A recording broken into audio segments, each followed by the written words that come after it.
ఇది కేవలం సమాచారంగా మాత్రమే భావించండి. వైద్య నిపుణులను సంప్రదించండి.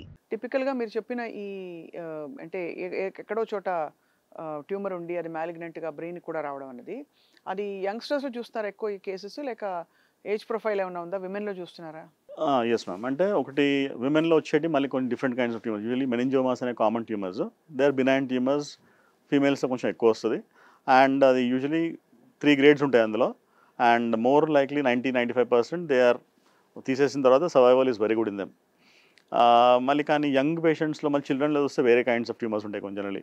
And they are more malignant. చిల్డ్రన్‌లో వస్తే మాత్రం అవి ఎప్పుడు జనరల్లీ ఇన్ఫ్రాటెంటోరియల్ అంటాం. అంటే కింద పార్ట్ ఆఫ్ బ్రెయిన్‌లో వస్తాయి. సెరిబెల్లమ్ అటు సైడ్ వస్తది. అండ్ అవి వస్తే మాత్రం కొంచెం మాలిగ్నెన్సీ ఎక్కువ ఉంటుందన్నమాట వీటిలలో. అండ్ ప్రైమరీ ట్యూమర్స్ అనుకుంటే సపోజ్ బ్రెయిన్ ట్యూమర్స్లో ప్రైమరీ ట్యూమర్స్ యంగ్లో వస్తాయి ఎక్కువ. And they grow faster. Faster వచ్చేసి సిమ్టమ్స్ కూడా ఫాస్ట్ గ్రో అవుతాయి. And they are very aggressive. So వాళ్ళల్లో కొంచెం అవుట్కమ్స్ కొంచెం తక్కువ ఉంటాయి ఒకవేళ ప్రైమరీ ఉంటే.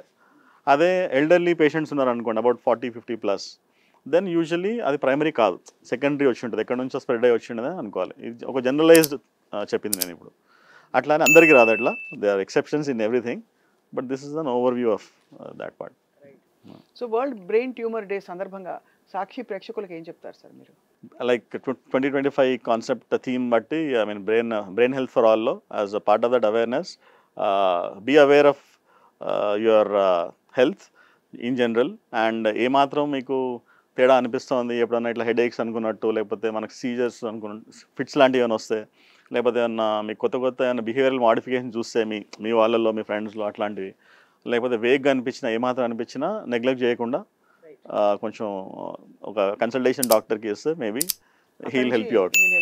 తప్పకుండా. అండ్ బహుశా ఇప్పుడు వచ్చే సర్జరీస్ కూడా చాలా ఈజీ అయ్యాయి కదా కంపేర్ టు అర్లియర్? డెఫినెట్లీ. అంటే బ్రెయిన్ ఇప్పుడు ఓపెన్ సర్జరీస్ అంటే లాప్రోస్కోపిక్ ఎట్లా ఉంటాయి? నో మ్యామ్, అంటే జనరలీ మళ్ళీ అగైన్ ట్యూమర్ బేస్డ్ ఉంటుంది అది.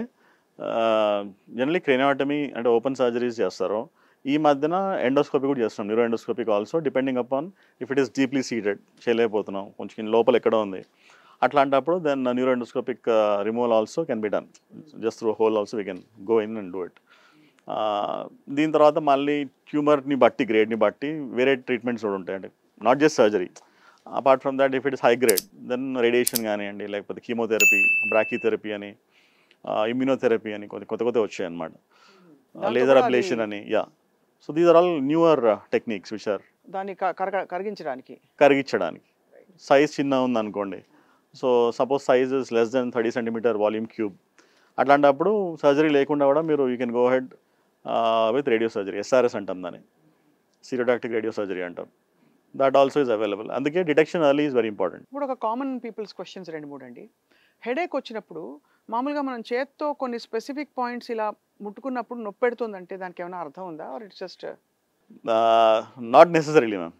అది మోస్ట్ లైక్లీ టెండర్ పాయింట్స్ వేరే ఉంటాయి, స్ట్రెస్ ఉన్నందుకు ఫైబ్రోమాలజియాలో వీటిలలో మన అది కూడా అవుతుంది. అది కూడా ఒకటి. అంటే అక్కడ ఏదో ట్యూమర్ ఉందనో లేకపోతే గడ్డ పెరుగుతుందని? లేదు, మోస్ట్ లైక్లీ కాదు. మోస్ట్ లైక్లీ అట్లా ఉండదు ప్రజెంటేషన్. మీ స్ట్రెస్ వల్ల ఫేషియల్ మజిల్స్, స్కాల్ప్ మజిల్స్ అవి కొంచెం స్ట్రెస్ వల్ల టెండర్నెస్ అట్లా రావచ్చు తప్ప బ్రెయిన్ ట్యూమర్కి యూజువలీ సంబంధం ఉండదు. హ్యాపీనెస్ పెంచుకోవడానికి ఏమైనా ఉన్నాయండి?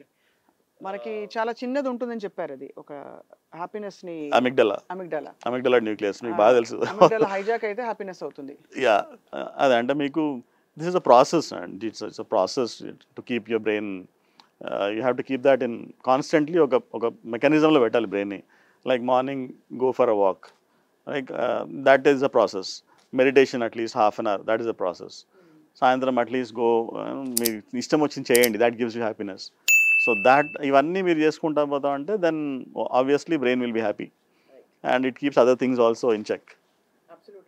మనం ఏదో మనసు ఇక్కడ ఉందనుకుంటాం కానీ యాక్చువల్లీ మనసు ఇక్కడే ఉంది. ఆలోచించే మనసు అండ్ మనకి ప్రపంచంతో పరిసరాలతో ఓరియంటేషన్ ఇచ్చేది ఇదే మనసు. కాబట్టి బ్రెయిన్ని చాలా హెల్తీగా ఉంచుకోవాలి.